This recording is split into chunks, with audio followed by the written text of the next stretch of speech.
بسم اللہ الرحمن الرحیم۔ اور پھر اچانک میڈیا پہ نئی خبریں، ساؤتھ افریقہ کا خطرناک وائرس جو تباہی مچانے کے لیے تیار ہے، ایک سنسنی، ایک تشویش، ایک خوف۔ دیکھیں، سمجھنے کی ضرورت ہے کہ اس وقت پریزنٹ سٹیٹس اس وائرس کا کیا ہے۔ اس کو اومیکرون کا نام دیا جا رہا ہے، اور یہ کیا ہے؟ جیسے ہم اور دیکھ رہے تھے کہ ایک ڈیلٹا ویریئنٹ آیا تھا، بالکل اسی طرح ساؤتھ افریقن سائنسدانوں نے کچھ نئی چینجز کرونا وائرس کے اسٹرکچر میں دریافت کی، اور پھر وہ WHO کو نوٹیفائی کر دی ہیں۔ تو اب یہ ضرور ہوا ہے کہ ایک نیا ویریئنٹ وائرس کا آیا ہوا ہے، جس نے وہاں کچھ لوگوں میں انفیکشن بھی کیا ہے، لیکن ابھی اس بارے میں اس سے زیادہ کچھ بھی نہیں پتا۔ کوئی بھی نیا ویریئنٹ یعنی نئی شکل کا کرونا وائرس ایک عام آدمی کے سمجھنے کے لیے، میں اس ڈیٹیلز میں نہیں جا رہا، سپائکس اور سٹرکچرز اور کیا، بس ایک نئی شکل، تھوڑی سی اس نے اپنی حیت کو تبدیل کیا۔ اب اس کے نتیجے میں دیکھنے کی یہ ضرورت ہوگی کہ کیا یہ نئی شکل وائرس کی ٹرانسمیشن میں تیزی لاتی ہے؟ کیا اس کی علامتوں میں زیادہ شدت ہوگی؟ یہ جان لیوا ہوگا؟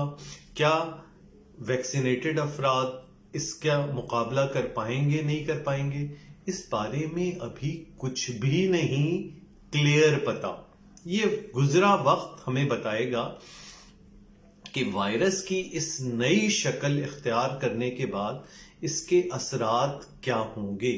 یعنی یہ ایک ویریئنٹ ہے جو کنسرن کا باعث ہے، ویریئنٹ آف کنسرن، جس کے بارے میں یہ اب اندازہ کرنے کی ضرورت ہے کہ یہ جو میں نے باتیں کی، اور وہ تمام چیزیں تحقیق سے واضح ہوں گی۔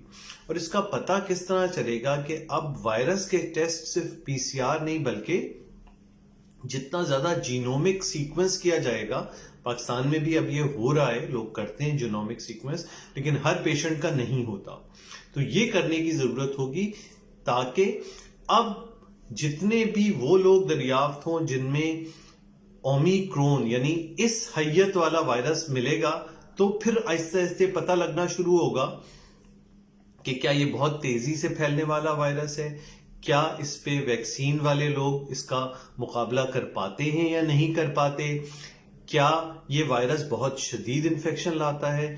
یہ تمام کنسرن ہیں، ابھی ثابت شدہ نہیں ہیں۔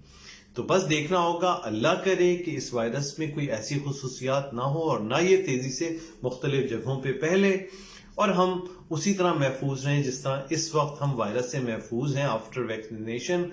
بہت فرق پڑا ہے ماشاءاللہ، اور ایسا نہیں ہوگا کہ ویکسین اس پہ بھی اثر کرے ہی نہ۔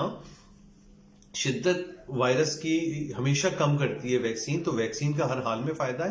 لیکن اس ویڈیو کا مقصد صرف یہ بتانا تھا کہ وہ جو خوف پھیلایا جا رہا ہے اس وائرس کے حوالے سے، وہ ایک تشویش ضرور ہے، لیکن ابھی ثابت شدہ کچھ بھی نہیں ہے۔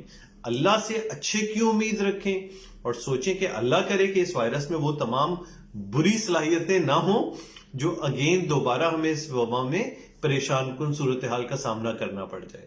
تو امید ہے یہ بات سمجھ میں آئے گی کہ اومیکرون یا وائرس کا یہ ویریئنٹ، یہ ابھی ثابت شدہ کوئی خطرناک وائرس نہیں ہے، اس کے بارے میں تشویش ہے۔ شکریہ بہت بہت سننے کا۔